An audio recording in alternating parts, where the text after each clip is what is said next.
Texting. We are live, America. Welcome back to the Mid-Sack on a thirsty Thursday. That is the redoubtable one himself, Thomas J. Izzo. The highly questioned one, RJ Miliaccio. Segment 1. Well, what do you know? What do you know? 3-0. What do you know? 3-0. The Boston Celtics, minus Kristaps Porzingis, go into Dallas, and in what was one of the I keep saying strange, but then it's the Celtics, so is it really strange? No, it's kind of who they are. Boston. It's kind of what the NBA is a little bit. Well, they're with the big swings. They kind of, yeah, but it's like the. Now they're the masters of it. And they are the masters of it. They're the masters of taking their foot off the gas. It's incredible.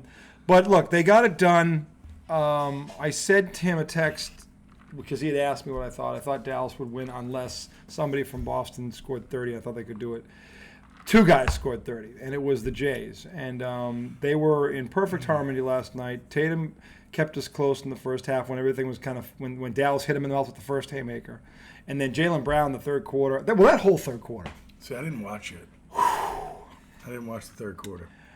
That third quarter was one of those quarters that I talked about, that stretch when you know this team's a champion. That was one of like the stretch in the first quarter of the game one? Yeah.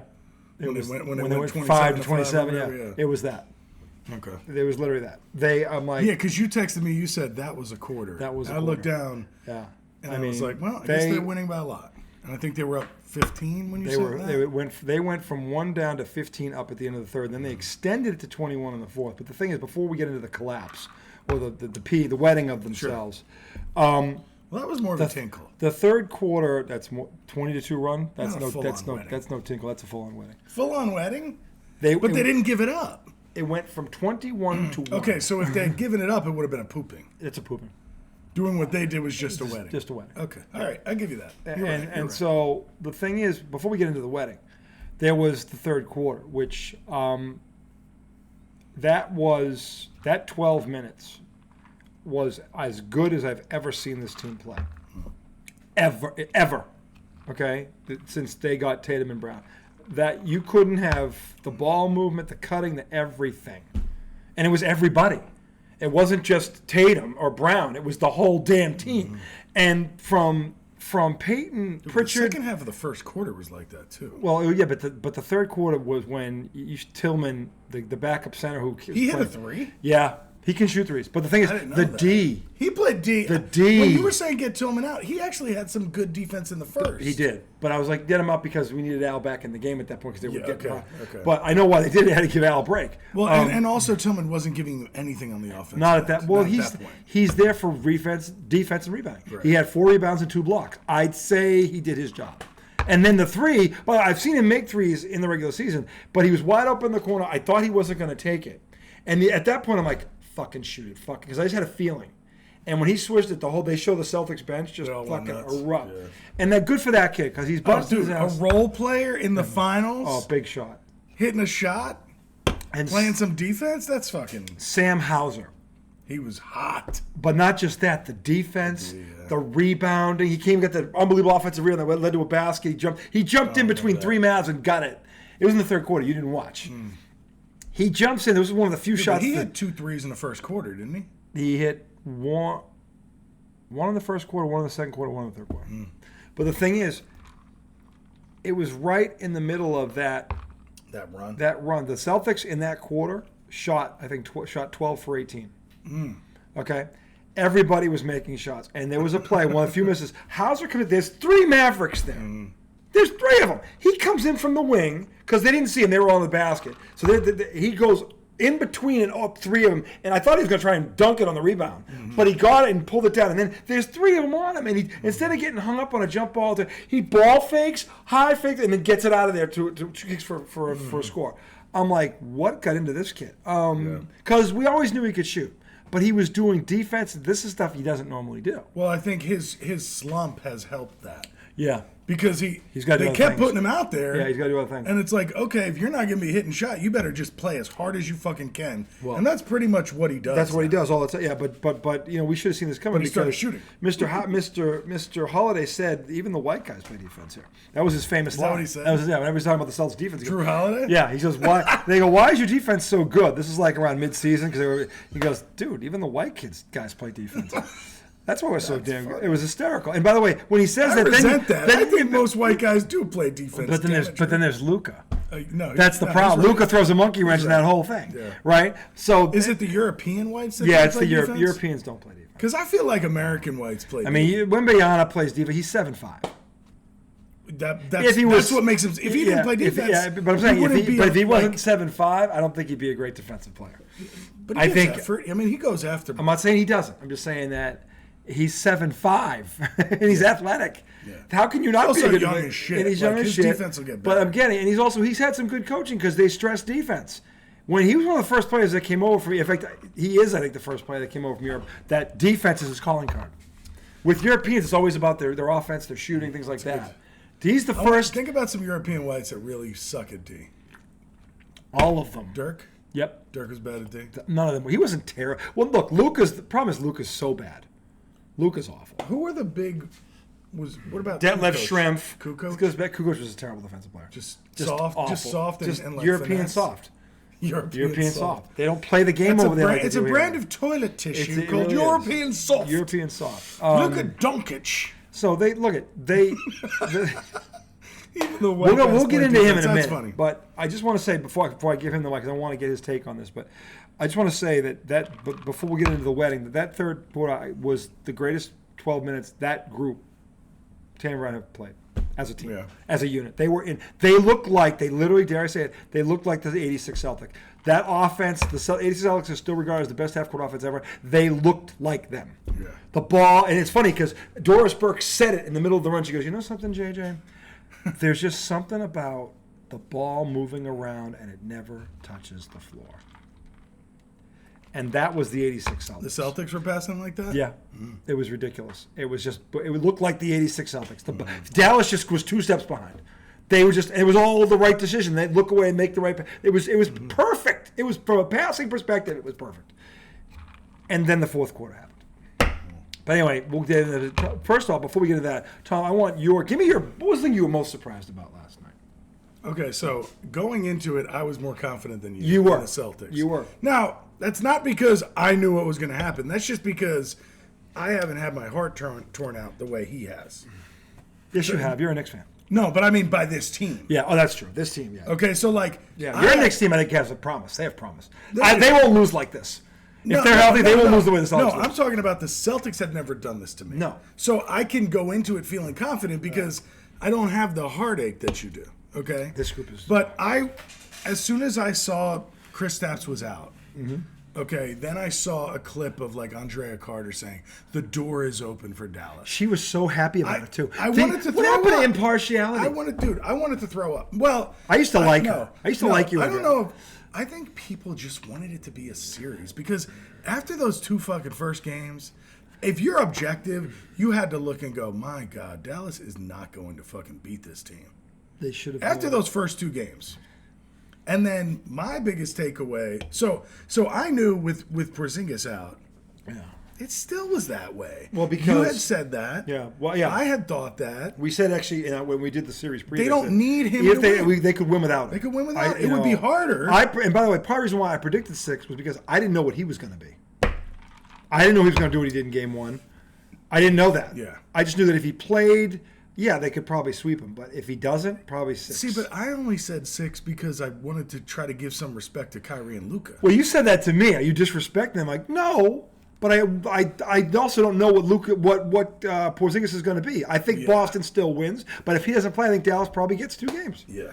Or if he's ineffective. Say he plays, but he can't. He's a step slow. Yeah. He's shots off. He's there, but he's not really doing anything. Yeah. Like he was the MVP of Game 1. He won Game 1. But here's the thing. Now it's apparent the Celtics are going to play defense regardless. But this is the thing. So Al Horford has already been a good defensive big man. He's a great defensive big man. Tillman was brought in to do this. Okay, and that was the big thing. When Horford went out, Tillman was able to do this. And Tillman even switched off and guarded smallers. This is the thing. I think he stopped Kyrie and Luka at one in point. the third quarter last night when this was going on. The other end was just as much of a zenith because you had, in multiple possessions, you had Hauser one-on-one with Luka, stops him. You had Tillman one-on-one with Kyrie, stops him. You had Peyton Pritchard one-on-one with Luka, stops him. Like, what the hell? Like, these guys are playing. Like, Tillman, you knew could play defense. Hauser and Pritchard. Tatum had some good stops. He did. Tatum had some good Tatum ones. had his best all-around game. He didn't have the assists or the rebounds as high because he scored 31 points. But he defensively he was active. Yeah. He was strong, dude.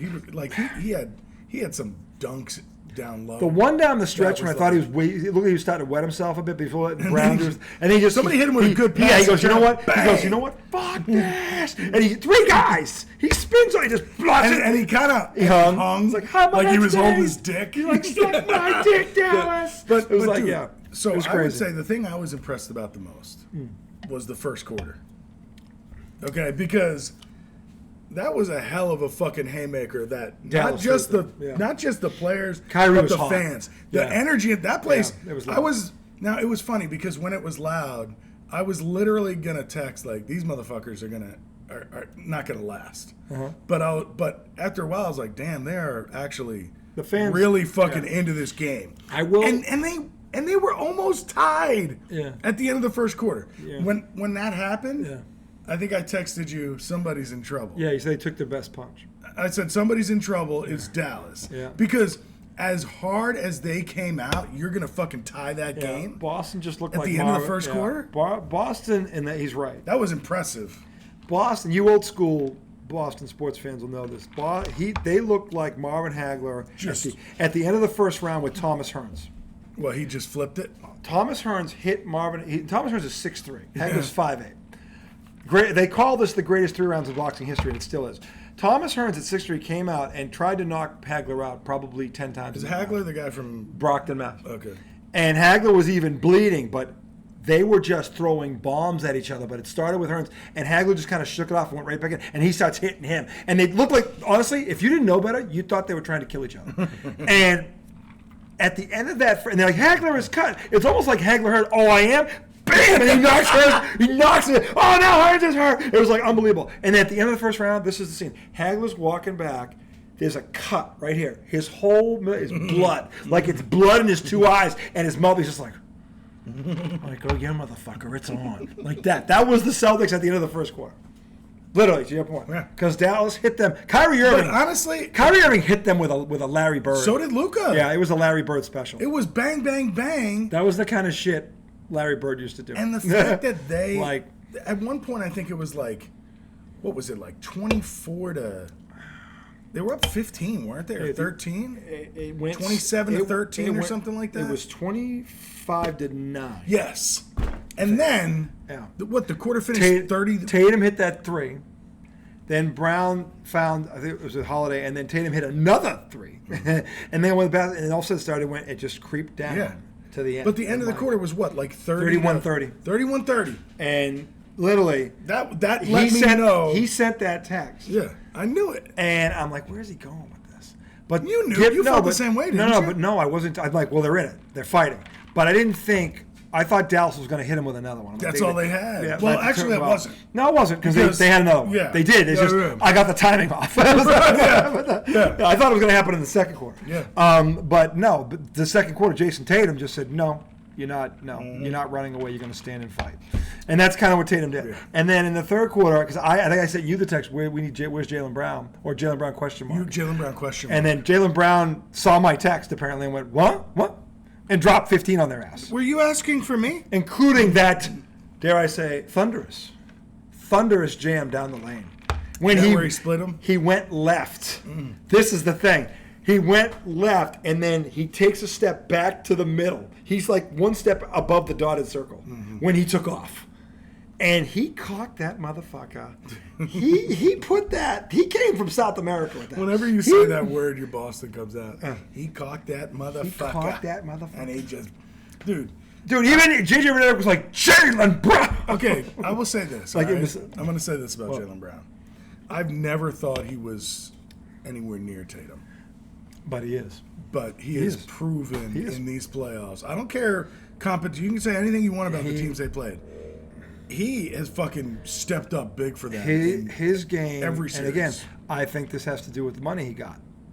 This is where I didn't know. Good for him staying motivated. I think this is the thing. And again, I've learned this over time that he's a wicked. He's like the dude from Good Will Hunting. He's like that dude. He's Matt Damon. He's Matt Damon. He's wicked smart. Except he's not a janitor. He's an all-world basketball player. Yeah. He's either 1 or 1A on the Celtics. He's one of the. I'd say right now he's playing himself into a top 10 player in the league category. Yeah, no doubt. And again, Jaylen Brown's kind of always been there. Tatum's always been there. At least I've always had that perception. Tatum, by the way, hasn't dropped.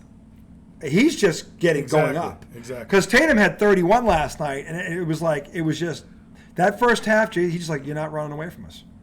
Do you think it's too critical to look at Tatum's bad moments? Because I looked at Tatum's numbers without seeing the third quarter. People are critical of him because of the 2 games that we've talked about ad nauseum.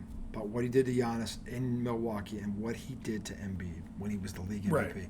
People see him do that to the league's best and like, he's that good. Why? So you're saying if he's not as good as that? Yeah, because he did it in big moments. When people say Jason Tatum isn't clutch, I want to put in Game 6 against Milwaukee. Watch this and tell me how unclutch he is. The Celtics season was on the line. They lose, it's over. Milwaukee's the defending champ. Giannis is the reigning MVP. Tatum just went, fuck you. Okay? I don't think it's a clutch thing. Because to step up in that moment, you have to have some balls. Right. No, I'm saying like his issue is not clutchness. It's not. He's just a passive. You know, it's his personality. I think he's that's not. it. He's not that. And I've been, He's not a prick. I owe him an apology for this, and I can say this now because he did it again last night. He didn't make a face. He didn't pull a Doc Holliday. He just went out there with that same face and just in his quiet way went, "Fuck you. I'm Jason Tatum." Yeah. And I'm going to remind you. And that's the way he plays. And that's his personality. When and he finishes at the rim, dude, I'll take him over anybody. I'm just saying his.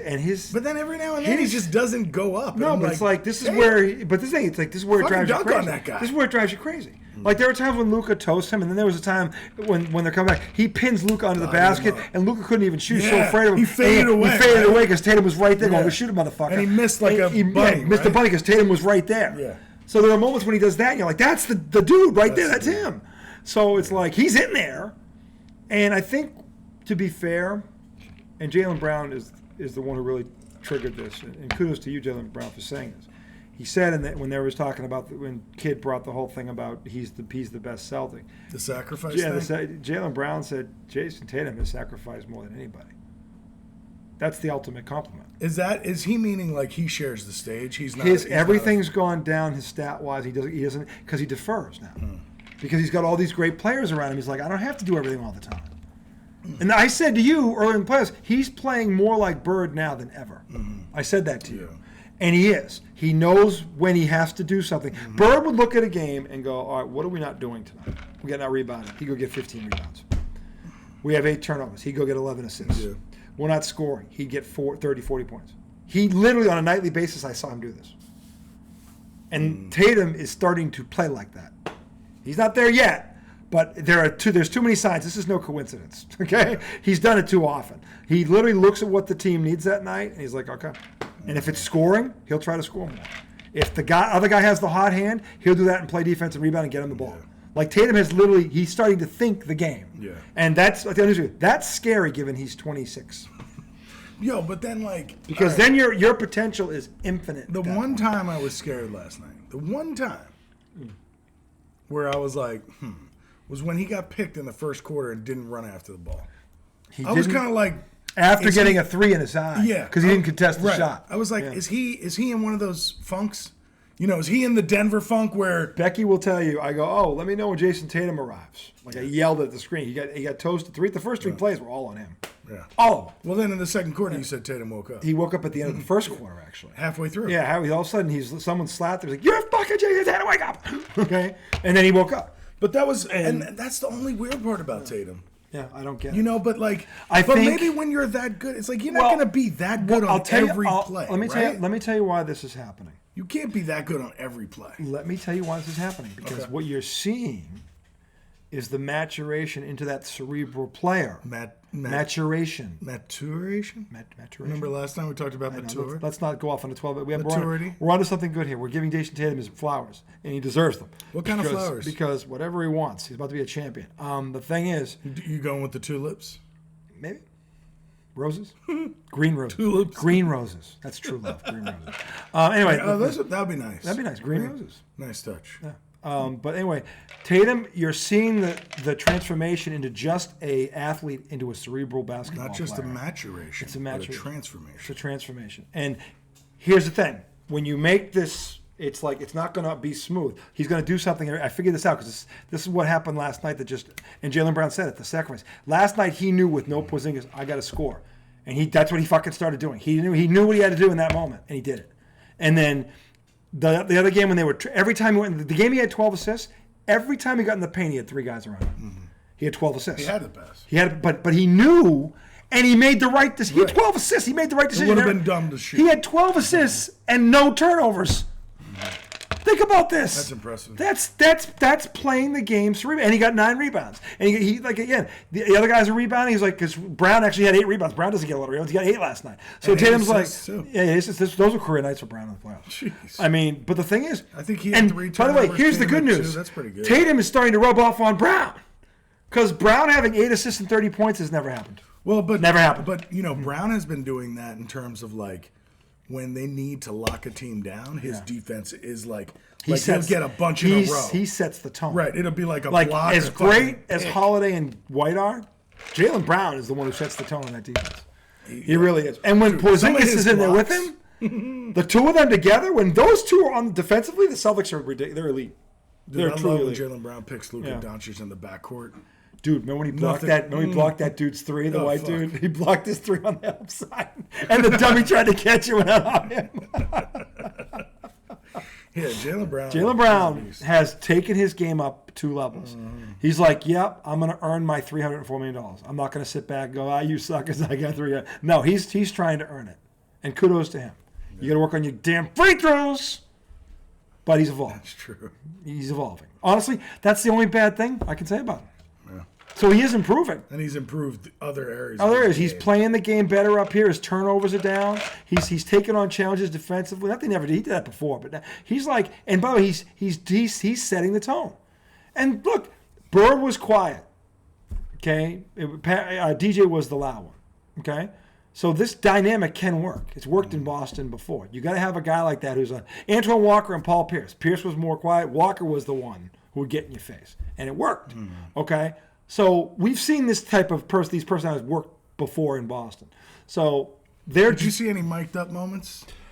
Just at the end when they hugged, and I think a microphone got in there. Jaylen Brown's been mic'd up for the first couple games in Boston. Yeah, they didn't show any. No, he wasn't mic'd. He wasn't mic'd. I would have liked to see what he was saying in the midst of that comeback. I don't know, but he said he kept saying we're graduating tonight. We're graduating tonight in the timeout. I mean, they're graduating from this. No, we're going to win this fucking game anyway. And he was right. We're graduating. And in fact, Legler heard it too. Legler goes, "The Celtics have graduated." He's like, just looked at like this is over. And I'm the donkey who picked the Mavericks in 7. Okay, he's like, this is over. It's just like, and I'm officially an idiot. Just like that's the way he was. That's the way he was looking. I jokingly said Legler knew nothing about basketball when he said that. I was kidding, of course. Well, but I thought that was a bad take. At least on this, you look like a genius because he's way off. Well, yeah, exactly. And you sat on this. You sat on the day go by and said, "He goes, this goes beyond 5." I'd be shocked. He was saying that before everything happened. But then it really came true after Game 2. Remember we talked about how Bob, whatever his name is, the GM from the Warriors. Bob Myers. Him and Josh Hart some of these other players have to step up. And then they had to look at a list to read off the Mavericks. That's right. Players. You brought that up. They couldn't name any. You got this Max guy here.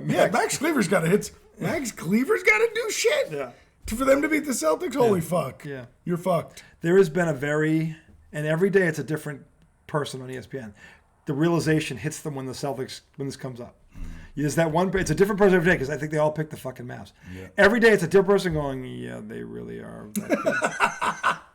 Well, it's all, you know who it is. It's the whole contingent that said because the Celtics didn't have any real tests in the playoffs, they weren't as good as all the teams that were tested. Everybody thought the East was trash. And that was wrong. And I've been saying the East was never trash. The East was just injured. But again, these guys had players around them. I mean, think about how prolific the Indiana offense is. You take one guy out, they still have 6 guys averaging double figures. That's fucking ridiculous. Yeah. Okay, that's absolutely fucking ridiculous. And it doesn't matter who you're playing. If you're beating the people you're supposed to, you can't discount the skill or the level of play because the New York Knicks defensively are the second coming. I don't know about that. They are. If they ever get healthy, oh yeah.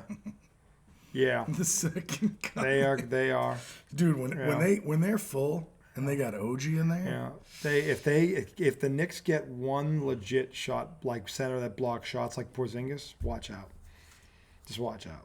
That series would be epic next year. I wonder if there's going to be any difference makers in the draft. Like, is a guy like Klingon or is a guy like Zach Edey? Is it Klingahan? Whatever. You know what? I think anybody that gets Zach Edey would be very lucky.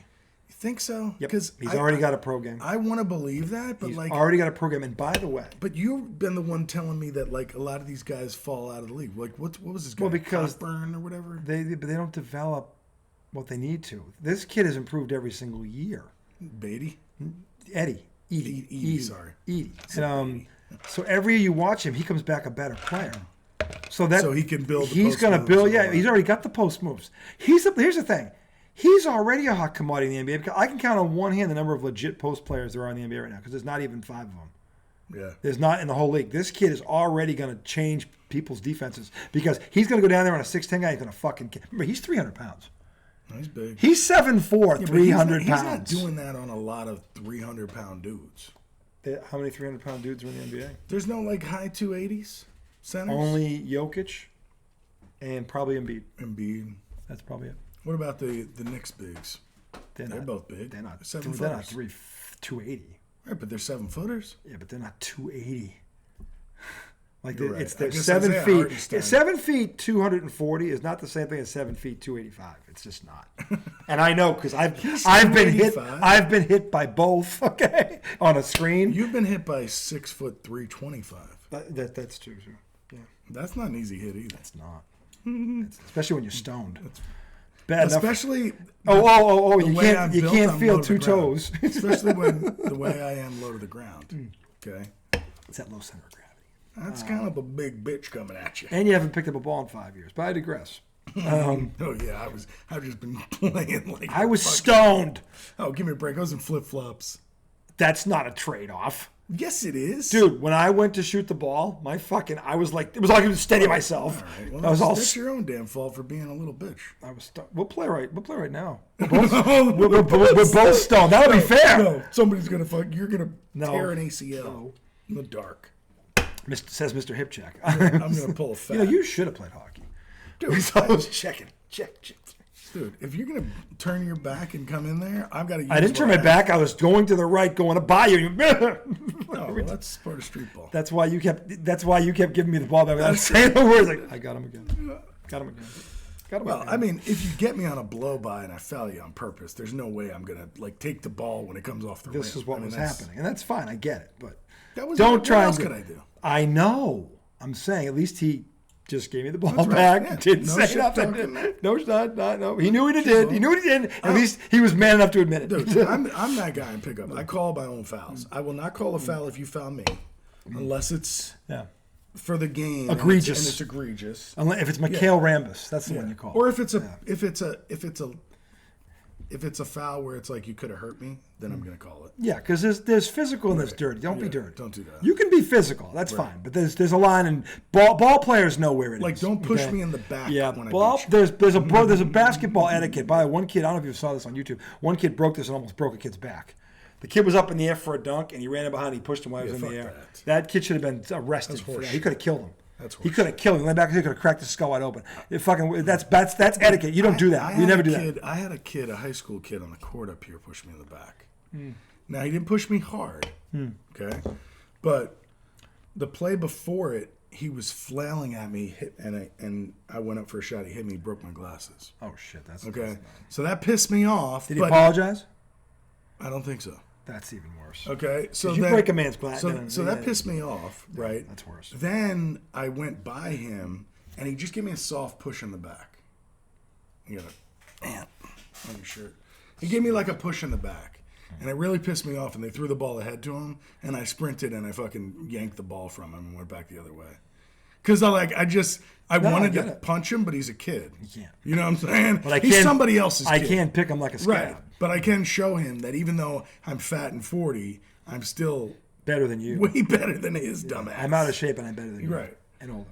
So I did that, and I felt better about myself, and here I am. And here I am. Talking in a garage. It's all good. Hey, not just any garage. That's true. It's the Dagobah. The Dagobah. It's Tatooine. But anyway, back to the Celtics. So you were most surprised that... Not surprised. Impressed by the first quarter. I love just the ability to withstand everything they got. Yeah. And as good as Dallas looked... Boston was right there. And you're 1 point down going in the second and quarter. Tatum was looking, and he was clapping like, we're here. We're here. We're fucking here. Yeah. And that's what, and this thing, like, I got to get off him. That's his personality, and it works for him. You know, and somebody said this, and I forget, it was somebody actually on ESPN, is what made me think of this. We always want our athletes, see, the reason I love Tom Brady is Tom Brady had that fire in him. He had that passion like I do. Dude, you better give me my flowers. So I will. But so the thing is, Tatum is not like me, and that's okay. It works for him. Now, I never thought it would work for him because I kept watching him lose. Because that's all they did. They get close and they lose. So I'm like, this isn't working. This is 6 times. But like I said, in the first half last night, he came out like he didn't.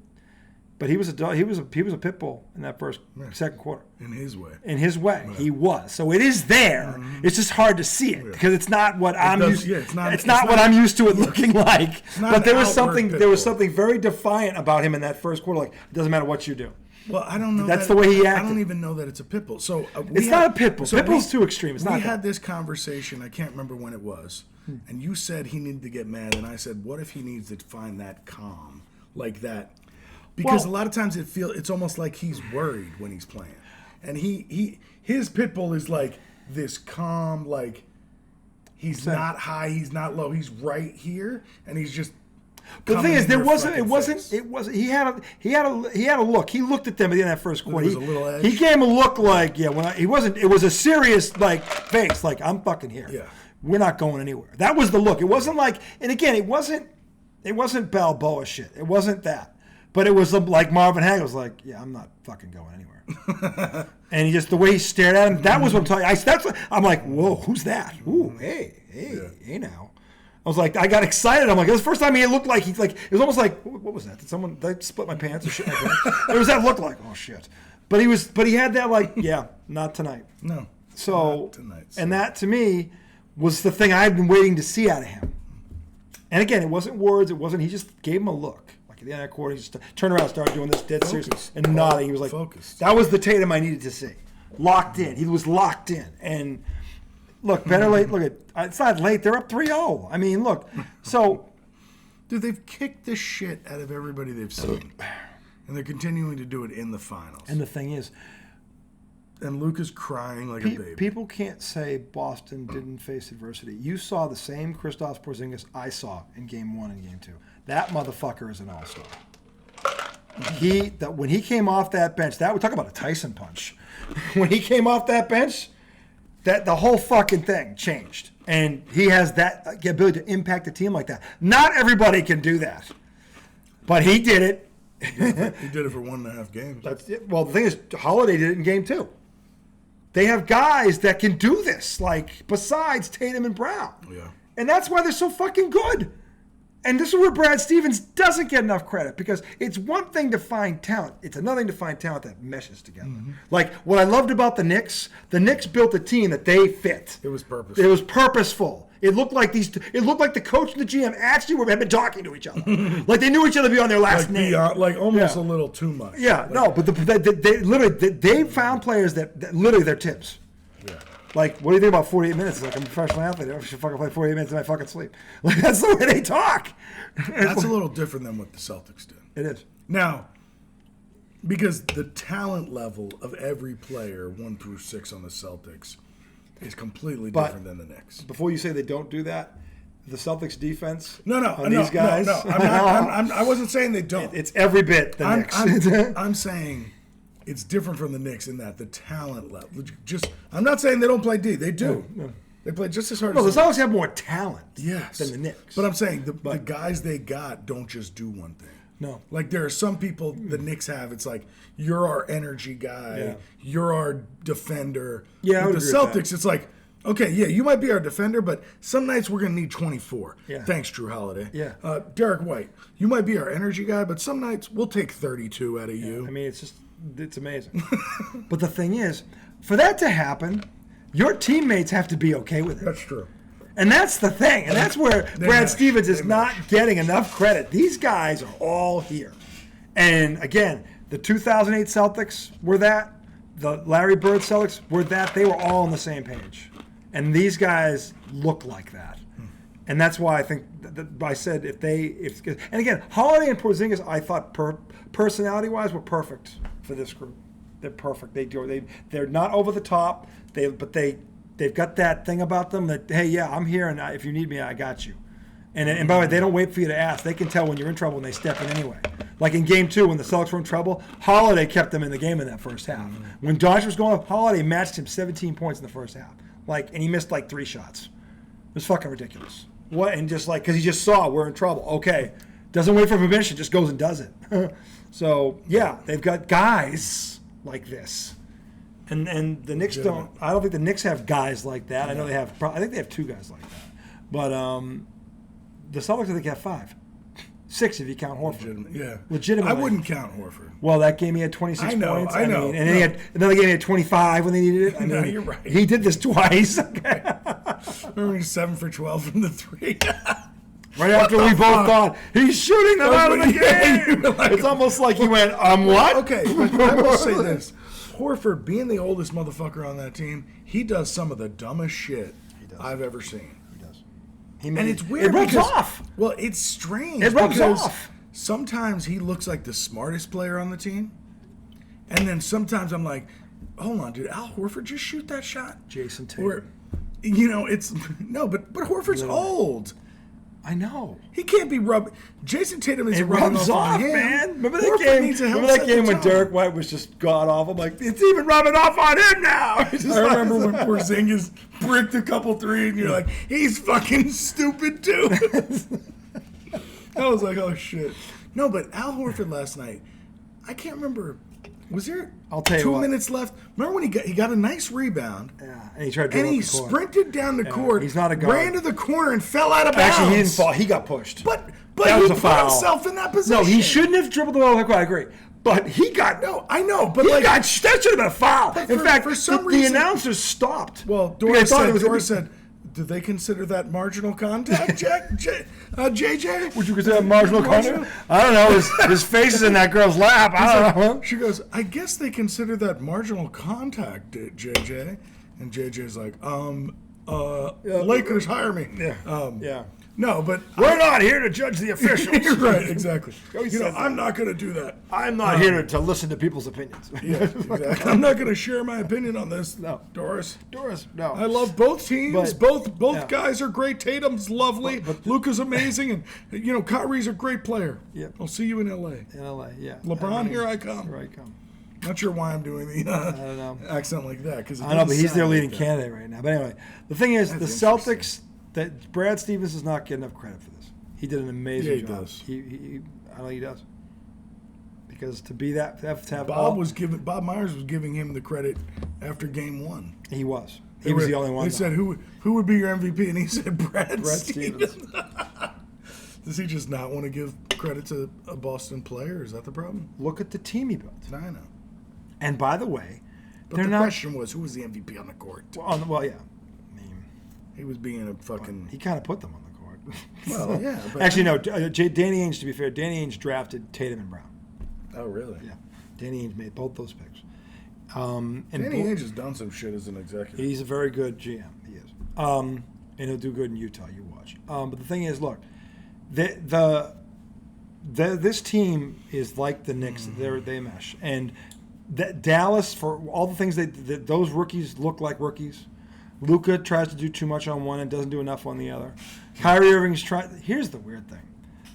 Kyrie Irving is the rational one. How fucking weird is that? Did I ever think I'd see the day where he'd be sitting at the bar going, the rational guy on that team is Kyrie Irving, whatever team it was. I never thought I would say that. So are you saying like his play on the court reflects that too? Or just like his attitude? He's answering all the questions the right way. Yeah. Like, not the way he would answer them.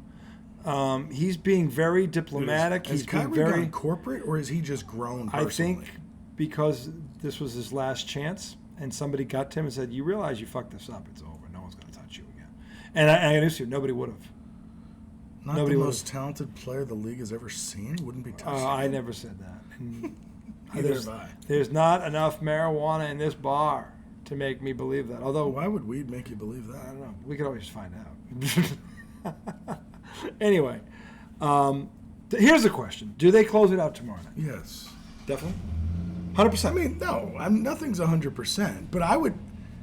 You don't think Dallas has one haymaker left? I'd say 81% they close it out. 81%? All right. All right, no, I buy that. There's a chance Dallas plays loose. Yeah. And that's their only chance. Yeah. That's their only chance if Dallas just comes out and they're unconscious because they don't even give a fuck at this point. Just shoot every shot you can take, don't hesitate, and go for it. Yeah. And if, there's a chance that happens. Yeah. But I'm going to go, I'm going up higher. 87% chance Celtics win tomorrow. I feel that good about it. See, here's the question, and this is really the only question that matters. The Dallas Mavericks are thinking one of two things: there's no fucking way we're getting swept. I don't care. Or, well, if we win this game, we're going to get our ass kicked in Boston. Right. You want to get on a plane? Do you want to get on a plane just to get an ass kick? I don't know which side they're on. We're going to find out. We will find out. I certainly hope. I certainly hope intentionally they wouldn't be. Either way, I don't blame them. I see both sides. Well, I don't think they'd intentionally go. No, they wouldn't. We don't throw want it. to go back. They wouldn't throw it. I'm not saying that. But I think that feeling of discouragement could. Yeah. If they get behind, with your ability to win. If they get behind by 8 in the fourth, like. No, if Boston goes on a big run at the start. Yeah, maybe they quit. I mean, if they bang them right. That could be a... Well, this is the thing. What's Boston's mindset? Is Boston thinking Game 5 we do this and fuck tomorrow? No. Or are they thinking, let's fucking end this now?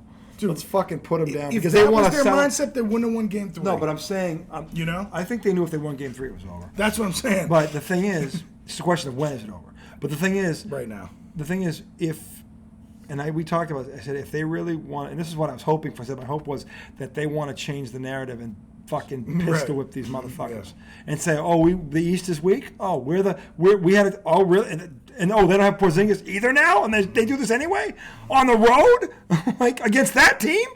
I mean, that would be saying something, because whether you like them or not, Kyrie and Luka are the best offensive tandem in the league. Mm-hmm. Offensive, the best overall tandem in the league is Tatum and Brown, and they're proving that in front of the entire world right now. They really are. These two. This is their statement right here. Yeah, we are the best. We're done fucking around. It's like when Pippen and Jordan became Pippen and Jordan. And I'm not saying they're going to be those two. I'd love that. That means 6 rings. I don't know if that's going to happen. But they're heading on a path where they act like those two. Whether they get the same results, I don't know. But they're entering that territory. If Boston holds this together... He's 27. He's 26. Yeah. The only thing, Drew Holiday, is he 34? He's 34. He's going to retire a Celtic, though. Got a couple more years in him, right? Playing 20 minutes a night? Yeah. Derek White's still young, right? Derek White's 28. Oh. Or 29. 28 that's like prime, right? He's right. He's prime for the next 3 years. Prime. Porzingis is 29. Look at this. This team is set up. It is. And the top 7 guys are already under contract. Horford's back for 1 more year. Peyton Pritchard is still. I don't know about the rest of them. I know the first 7 definitely are. All under contract. They haven't even touched that kid from. Remember the guy, the guy with no hair? Yeah. They drafted? Yeah, Arkansas. It was Arkansas? Yeah. He was a 6'7" wingman out of Arkansas. Wasn't he like a defensive player of the year or something like that? Yeah, he was. In the conference, Didn't even touch him. Yeah, he never played. Why? Because look at the team. I tell you what they're doing with him. Given? I'm not saying he couldn't have. I think what they're doing is they're developing his 3-point shot because right now he plays one end of the floor, but he doesn't play the other end yet. So they're working him into making him into a 3-point shooter because defensively he's there. But again, the Celtics offense works because you can't leave anybody. If you know there's a guy out there that can't make that shot, that throws their offense off. But when they got that 5 that we're looking at, holy fuck. Good luck. Nobody stopped him. Yeah. Nobody. So you think 87%? I think so. I'm pretty. Like that's a small percentage that Dallas could win. I can buy that. I don't know if it's 87, but I can see where he's coming from. I'd probably say 75-80. 75-80, somewhere in there. I say that because Dallas threw 2 haymakers at them last night, and both landed. Now, they didn't knock them out, but they staggered them a bit. That 22 run was, as much as I want to pin that on the Celtics, the other team's got to have the capacity and the wherewithal to not quit, or it doesn't happen. Right. And not only did Dallas not quit, they came literally right. Talk about objects in rearview mirror are closer than they appear. What did Dora say about the Celtics? She was like, they are. She didn't say flustered. She said, the Celtics are fucking idiots now. It was like discombobulated, or they were. They started. They stopped. Said, though. They stopped passing the ball. I think she said they're shaking. They were. Maybe it was. They hit him with a good one. It landed, and it wasn't a pillow fight. This was a fucking haymaker. But Boston called timeout, went back in the corner, got the smelling salts, and woke up. Okay, but they hit him. So they did that twice last night. Well, and then the other part of that was, while they were shaking it off, Luka fouled out. Well, Luka never shook. Luka was too busy being Luka. And by the way, that solidified it. By the way, I mean, all of the criticism that he's getting today is justified. And by the way, it's long overdue because he's always been a defensive liability. He's always cried to the officials. They have never. I think he's worse than LeBron. He is. He might be the worst in the league. You're not the first person that said that to me today. Really? Yeah, you're about the 5th. Everybody, this guy's worse than LeBron. He's way worse. You're about the 5th person I've heard today, and way worse. Not Windhorst was one of them. Well, because I didn't think about it like that. I can't remember when I made the comment about every how play, man. You actually were the one who brought my attention to it. And then I think you might have been the one that said he's like LeBron. Mm-hmm. But watching this, seeing him this many games in a row, he is worse. He makes a shot, nobody touches him. He turns and looks at the exactly. Like nothing fucking happened. It's like Embiid in that first round against the Knicks. Yeah, it's like, what are you doing? Like, and then you think that, and then you're surprised that you're going to get these calls that are borderline. You're not going to get them, dude. It was an obvious blocking situation that he was. had. It was so obvious until then. Doris and JJ start going, "Oh, I don't know. It looks like he might have got his." JJ Redick was such a pussy. I was like, no, he played lazy defense. The guy's coming downhill. First of all, you have 5 fouls. He didn't even have his knees bent. But if you have 5 fouls, why are you even taking the chance with 4 minutes to go? That alone was a stupid decision. Yeah. It's a 50-50 chance at best. You got 5 fouls. Talk about not thinking. And he blew by him. He blew by him like he did. And then he falls down, laughs, and yells at the bench. You better challenge that fucker or something like that. Like, okay, let them waste their challenge. And then in the post game, he goes, "Come on, man, NBA Finals, 6 fouls, me. Come on, you be better." Like the rest were wrong. Be better. Wrong, really. By the way, it's not Luka Doncic. It's Luka Donkey from now on. Luka Donkey. He's a donkey. Luka Donkey. Okay, and this donkey had the nerve in the post game to fucking tell the refs to be better. Like you fouled Derek White 90 feet from the basket. Because you missed a shot and we're pissed. Dude, let me read you this. You're just fucking stupid. This is an article on ESPN. I took a screenshot of it, so I don't know who wrote it.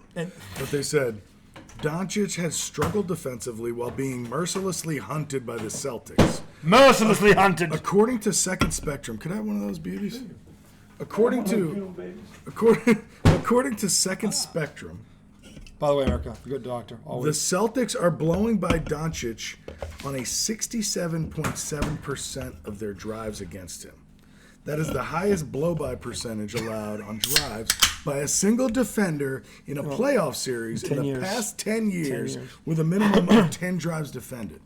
So almost 7 out of 10 times they drive on Luka, they're by him. Blown by. Blown by. Blow by. Dude, there was... It's like Bum Blast. Dude, you know what I liked? Last night I finally saw Tatum getting some calls.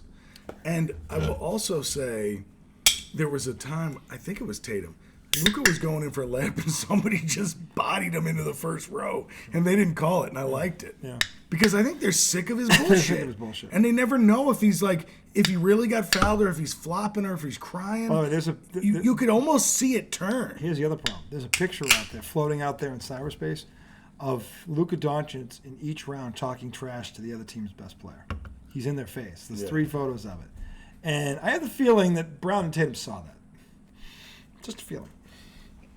Because everybody else has seen it, so it wouldn't surprise me. That's what happened to Anthony Edwards, too. Yeah, he talked trash about Kyrie Irving, and He talked trash about fucking... He was all in Durant's face. Yep. Remember? Mm-hmm. And then was that... The next round, was that... Denver. Denver. Round, yeah. He was all in their face, too. But not as much because he respected they almost blew that. Well, he respected Denver, too. Plus, they almost blew it. Yeah, they did. They should have swept him. It went 7. Anyway. But then you're right. Yeah, he goes, I got Kyrie. And then he didn't have Kyrie. Dumb move. So now it's happening to Luka. And then you cross-reference that with Drew Holiday when they ask him, how do you guard Kyrie Irving? He goes, pray. In his head, he said, pray to your fucking God, I'll be fine. That's what he was really thinking. Again, walk softly and carry a big stick, right? Just be smart. Yeah, just be smart. But not everybody's smart. Yeah. Most people aren't. Well, and sometimes it's like, I think there are some people that are like, well, let me just be honest. But there are times where, don't be honest. Like, honestly, you're that big of a dickhead? Right. Because he could have said, I'm not worried about it. How about I look forward to the challenge. He's one of the greatest and best in the game. That's cool. It's like, bring it on. I respect you. Or the pray. Pray work too. Because it now puts the onus the other way. And you hope, well, maybe they'll get a big head. Maybe they'll think, oh, shit. He's talking me up. I think Kyrie Irving, to his credit, bounced back last night. But to say that the Garden wasn't in his head in games 1 and 2 would be the worst lie ever told. They were in his kitchen. They were in there. Talk about rent-free. Rent-free. That was the definition of rent-free. That's fucking... He was rattled. Is that Kovac's... And by the way, all of the analysts thought it too. That crowd got to him. Chris Kovac's favorite line, or is it Eric's? Rent-free. It's mine. Yeah, but they took it, and they're always saying it in the text. They're trying to say it now, but they can't. It's not yours. Rent-free? Rent-free's mine. Rent-free was like 5 years I've been rent-free. Dude, rent-free was popular 5 years before you started saying it. Dude, I was saying it at a very young age. Get the fuck out of here. That's a new comment. I've been living rent-free for a long time in people's heads. Joel is the latest victim. From the moment I told him that Jerry West couldn't hold Bird's jock. Rent-free is the worst comeback ever. Because people say rent-free when they lost the argument. No, the worst comeback ever was Harold and Kumar goes to White Castle. He goes, yeah, you know I'm cock boy. You know I did. You're just stalling because you can't think of a good comeback. And he goes, stalling? You think I'm stalling? You think? He goes, yeah, I did. He goes, I am quick enough. And he goes, cock boy. No, the worst comeback is that's the worst rent-free. No, it's cock boy. Because you always hear people say rent-free once they've lost. What? It's always that. No. Yes. So, boom, somebody drops the mic, right? Somebody drops the mic on somebody. Yeah. Drops some gems on them, puts them in their place, and they go, doesn't bother me. Looks like I'm in your head rent-free. I have never heard that. Motherfucker, you do it better than anyone. Not in that. Well, I was just giving a random example. I'm always winning my arguments. No, you're not. Yes, I am. No. You think I've lost an argument to Chris Kovac about sports? No, not about sports. That's all we talk about. It's not about you winning or losing the argument. So there are times where he gets under your skin. No, it's true. No, it isn't. Yes, it is. You don't think he's ever gotten under your skin? No, he makes me laugh because he's trying to get into my skin, and it's funny because he thinks I don't know. There are times you take the bait. Have you met my brother Pete? There are times. Have you met my brother Pete? Yeah, he's like Chris Kovac. Yeah, way worse. I've been groomed in this. What I'm saying is, there are times you take the bait, and it seems like you're upset, and then you go rent-free, baby. I am rent-free. When it appears that he's rent-free in your head. You know how it's rent-free? Because even though they know it's a fact, they just do it just to dig at me. That's called rent-free. Because they think that's going there. No, that's not doing anything. Tom Brady sucks. Like, no. You're trying. I know what you're doing. Stop it. Well, if you're getting fooled by Tom Brady sucks, Joe, No, I don't. then you have to question your own. I respond motivation. with this. Edmonton's trying to. Oh, They went from taking one on the bum to here we were on come. bum blast alert to Adani. This is where you. When did this happen? This goes from taking it on the bum to here we come. I think you're gonna have to pull the goalie soon. There's 3 minutes, plenty of time. You got to pull the goalie with at least 2 minutes. I think 2's fair. Minute 50 at the latest. Maybe minute 45.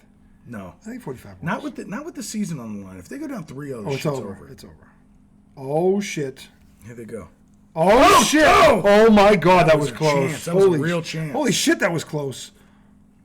Edmonton is playing like a team possessed. Yeah, why didn't they do it before they got I know. down Why 4-1? did you get down? Jesus. They were down 4-1, made it 4-2. Like why? Now it's 4-3. It's like what the fuck? Oh, he tripped. Fuck. What are you doing? Oh, they call a penalty? No, they didn't call a penalty. Oh, I thought they called a penalty.